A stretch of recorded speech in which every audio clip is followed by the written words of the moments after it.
নমস্কার বন্ধুরা, শুভ সকাল। আশা করছি সকলেই খুব ভালো আছো ও সুস্থ আছো। সকলকে সাথী ভিলেজ লাইফের পক্ষ থেকে আমি সাথী অনেক অনেক স্বাগত জানাই একটি নতুন ব্লগে। আজ আর কি রবিবার, এখন বেজে গিয়েছে ওই সকাল আর কি 11টার কাছাকাছি। সকাল থেকে যে পরিমাণে বৃষ্টি হয়েছিল সমস্ত কাজগুলোই আজকে একটু ঢিলে হয়ে গেছে।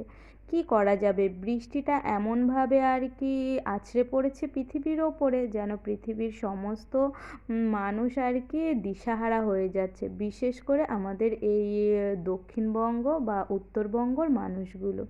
তো সকালের কাজগুলো করতে লেট হয়ে গিয়েছিল, এখন আর কি করে নিলাম। আর তারপরে এই যে দেখুন আয়ুষকে নিয়ে যাচ্ছি পেয়ারা পাড়তে। আমাদের বাড়িতে একটা গাছ আছে আর কি রাস্তার সামনেতে, তো এখন তো পেয়ারার সিজন, ওখানে ভীষণ পরিমাণে পেয়ারা হয়েছে। তবে রাস্তার আর কি গায়ে হওয়ার জন্য বিশেষ আমরা খেতে পারি না। তো এখন দেখলাম অনেকগুলো পেয়ারায় আর কি ডাসা হয়েছে, সেই কারণে এই যে আয়ুষকে নিয়ে পাড়তে এসেছি।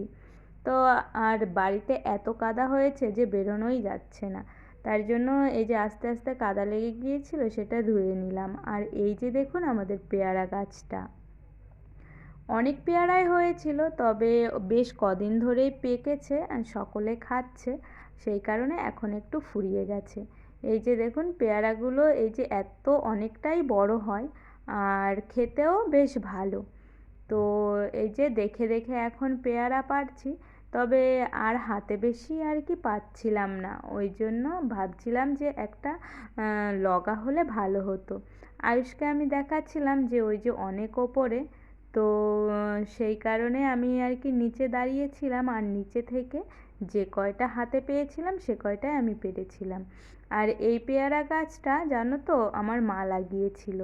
তো এই যে দেখতে দেখতে আয়ুষ আবার গাছের মাথাতে উঠে পড়েছে, যেহেতু নিচ থেকে পারতে পারছিলাম না আর এত বৃষ্টি হয়েছে, আমি ওকে অনেকবার মানা করেছিলাম কিন্তু কে কার কথা শোনে, বলছে কিছুই হবে না। তো ওই যে উঠে গেছে, বড় মাও নিচে দাঁড়িয়ে আছে, বলছে যে লাভ নিচে। আর এই যে একটা একটা করে পেয়ারা দিচ্ছে আর আমি এই যে এটাতে ভেতরে রাখছিলাম। পেয়ারাগুলো খাওয়ার এখন একদম আর কি উপযুক্ত সময় হয়েছে। তবে আয়ুষ যেভাবে গাছে উঠেছিল, ও যতক্ষণ গাছের ওপরে ছিল আমার ততক্ষণই আর কি ভয় লাগছিল যে গাছটা স্লিপ হয়েছে পড়ে না যায়।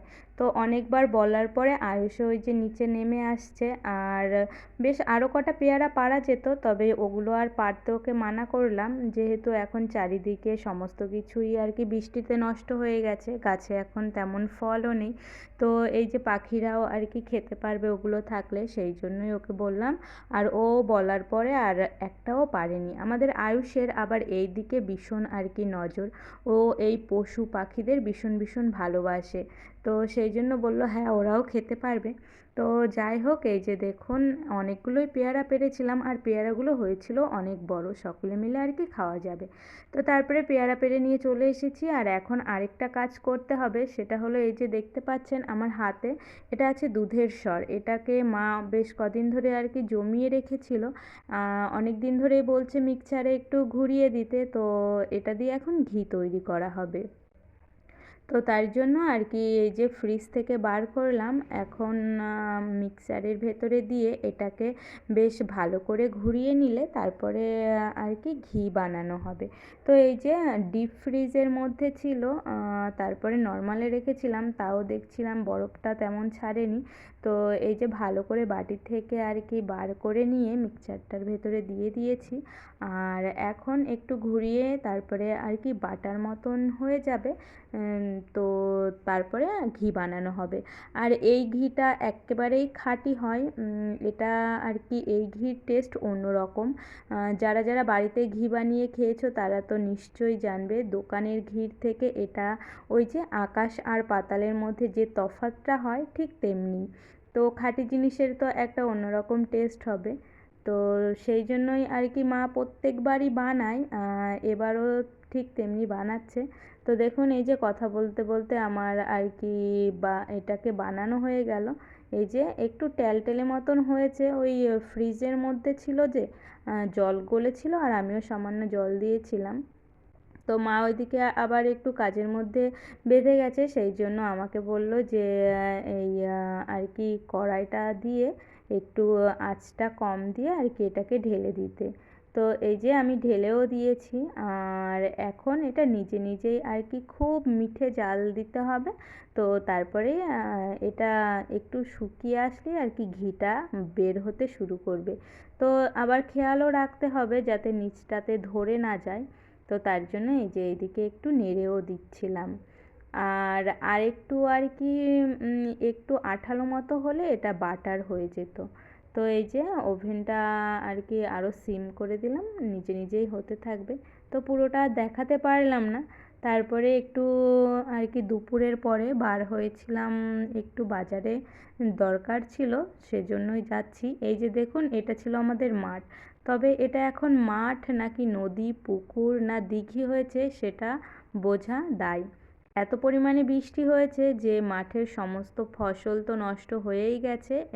যাই হোক, ধানগুলো হওয়ার সম্ভাবনা ছিল, তবে সেটাও এখন মনে হচ্ছে হবে না। তো পুরোটাই আর কি জলাকার হয়ে গেছে। আর সবার তো আর কি মাথায় হাত, কপালে দুশ্চিন্তার ভাঁজ। তো এই যে ধান হবে না, এরপরে কত কষ্ট যে হবে সকলেরই আর কি, সমস্ত কিছুর দাম বেড়ে যাবে। তো যাই হোক, কাজ মিটিয়ে বাড়ি চলে এসেছিলাম, আর আসার সময় নিয়ে এসেছিলাম একটু চাউমিন। অনেক দিন হলো আর কি বাজারের চাউমিন খাওয়া হয় না, বাড়িতে এক টেস্ট আর দোকানেরটা তো আরেক টেস্ট। তো সেই জন্য একটু আর কি চাউমিনও নিয়ে এসেছিলাম।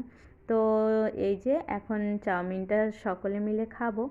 আর সব কিছু মিলিয়ে আজকের ব্লগটি এই এতটুকুই ছিল। আশা করছি তোমাদের ভালো লেগেছে। ভালো লাগলে একটি লাইক করতে ভুলো না, আর নতুন বন্ধু হয়ে থাকলে অবশ্যই চ্যানেলটি সাবস্ক্রাইব করে আমার পাশে থেকো। আর সকলে সুস্থ থেকো, ভালো থেকো। আবারও খুব শিগগিরই দেখা হবে একটি নতুন ব্লগের সঙ্গে। ততক্ষণের জন্য আসি। আর তোমরা কে বাড়ির চাউমিন নাকি দোকানের চাউমিন খেতে আর কি পছন্দ করো সেটাও কমেন্ট করতে ভুলো না।